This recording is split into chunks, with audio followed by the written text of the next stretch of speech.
সুপ্রভাত বন্ধুরা, আজ 29 সেপ্টেম্বর রবিবার। শুরু করছি আজকের মুখ্য বার্তা। প্রথমেই দেখে নেব আজকের আন্তর্জাতিক খবর। এবার লক্ষ্য লেবাননকেও গাজার অবস্থা করার লক্ষ্যে এগোচ্ছে ইসরায়েল। গত একদিনে 6 বার হামলা চালালো ইসরায়েল, নিহত 92। তারপর কি ইরান? জল্পনা আন্তর্জাতিক দুনিয়ায়। বিদ্রোহী গোষ্ঠীগুলোকে আলোচনার টেবিলে বসার অনুরোধ জানানোর পরের দিনই বিমান হামলা চালালো মায়ানমারের জুন্টার সামরিক সরকারের সেনা। থাইল্যান্ডে বন্যায় বিভিন্ন জনপদে ঢুকে পড়েছিল বহু কুমির। শেষ পর্যন্ত জলে বিদ্যুৎ প্রবাহিত করে মেরে ফেলা হলো 125 কুমির।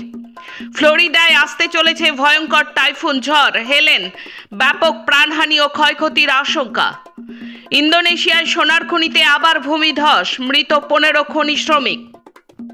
ওড়ার কিছু পরেই ভেঙে পড়ল হেলিকপ্টার। পাকিস্তানে খাইবার পাখতুনখোয়ায় মৃত 3 রুশ নাগরিক সহ 6, সকলেই একটি তেল কোম্পানির সাথে যুক্ত। হেলিকপ্টারটি উড়েছিল ওয়াজিরিস্তান থেকে। অবশেষে পৃথিবীতে ফেরানোর ব্যবস্থা নেওয়া হলো। গতকাল রাত্রেই মহাকাশযান নিয়ে রওনা হলেন 2 মহাকাশচারী। বিজ্ঞান, স্বাস্থ্য ও পরিবেশ সংবাদ।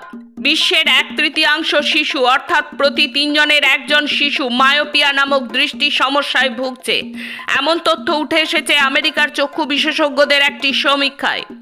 এর মধ্যে সবচেয়ে খারাপ অবস্থা এশিয়া মহাদেশের। তার মধ্যে আবার জাপান আর দক্ষিণ আফ্রিকার অবস্থা মারাত্মক খারাপ। বিশ্বের 6টি মহাদেশের 50 লক্ষ শিশুর ওপর এই সমীক্ষা চালানো হয়। অতিরিক্ত মোবাইল ব্যবহার এর একটা বড় কারণ বলে জানা গেছে।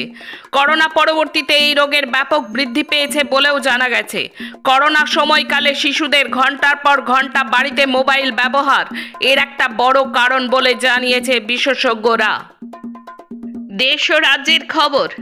দেশ রক্ষায় লড়তে হবে একসাথে। দিল্লিতে সীতারাম ইয়েচুরির স্মরণ সভায় বললেন ইন্ডিয়া জোটের সমস্ত দলের নেতৃত্ব। শপথ নেওয়ার ঘোষণা বামপন্থী দলগুলির গলায়। আসাম থেকে বিতরণ করা হবে 15 লক্ষ বাংলাদেশি। ঝাড়খণ্ডে মন্তব্য করলেন আসামের মুখ্যমন্ত্রী হিমন্ত বিশ্ব শর্মা। খোদ অর্থমন্ত্রী নির্মলা সীতারামনের বিরুদ্ধে এফআইআর। বেঙ্গালুরু আদালতে রুজু হলো মামলা। অভিযোগ নির্বাচনী বন্ডে টাকা আদায়।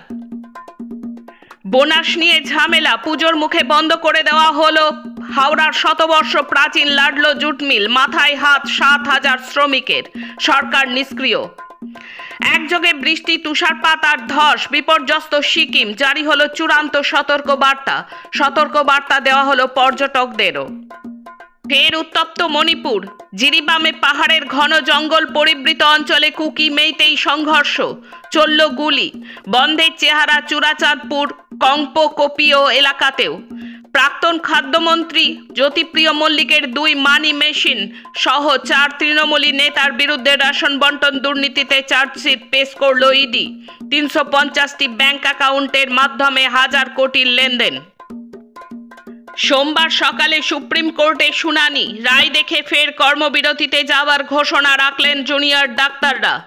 গতকাল সাগর দত্ত হাসপাতালে ডাক্তারদের উপর হামলা, কর্মবিরতি জুনিয়র ডাক্তারদের। ট্রাম্প তুলে দেবার প্রতিবাদে কাল শ্রমিক সমাবেশ রাজাবাজারে। ট্রামের বিশাল জমি বিক্রি আসল উদ্দেশ্য মমতা সরকারের, বলছেন শ্রমিক ইউনিয়ন। এখন খেলার খবর। ডুরান্ড ফাইনালে নর্থ ইস্ট ইউনাইটেড দেখিয়ে দিয়েছিল মোহনবাগানের দুর্বলতা। শনিবার বেঙ্গালুরু এফসি মোহনবাগানের সেই রক্ষণভাগকে বেআব্রু করে দিল। বেঙ্গালুরু জিতল 3-0 ব্যবধানে। গোল করে আইএসএল-এ নজির তৈরি করলেন সুনীল ছেত্রী। সবচেয়ে বেশি গোল তাঁরই নামের পাশে। অনূর্ধ্ব-19 অস্ট্রেলিয়ার বিরুদ্ধে বল হাতে দুরন্ত পারফর্ম করার পুরস্কার খুব সম্ভবত পেতে চলেছেন বাংলার অনূর্ধ্ব-19 পেসার যুধাজিৎ গুহ। অনূর্ধ্ব-19 অস্ট্রেলিয়ার বিরুদ্ধে টেস্ট সিরিজের দলে থাকতে পারে তার নাম।